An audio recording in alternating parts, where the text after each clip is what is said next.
ఈరోజు ఆఫ్టర్నూన్ లంచ్లో ఏమేమి స్పెషల్ చేశానో చూసేద్దామా. ఫస్ట్ అయితే ఇక్కడ పుదీనా రైస్ అనమాట. పిల్లలిద్దరు టిఫిన్ కోసం పుదీనా రైస్ చేసేసాను.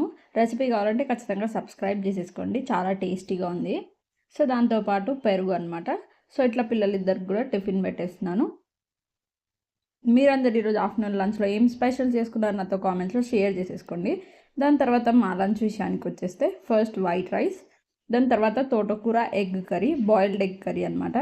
రెసిపీ కావాలంటే నాతో కామెంట్స్లో షేర్ చేసేసుకోండి, రెసిపీ కూడా షేర్ చేసేస్తాను.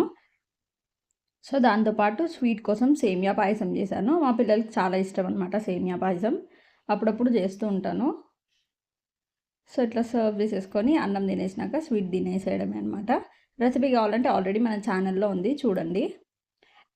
సో ఇదే ఈరోజు సింపుల్ ఆఫ్టర్నూన్ మా లంచ్. మీరందరూ ఈరోజు లంచ్లో ఏమేమి స్పెషల్ చేసుకున్నారు, నా వీడియోస్ మీకు ఎలా అనిపిస్తున్నాయి నాతో కామెంట్స్లో ఖచ్చితంగా షేర్ చేసేసుకోండి.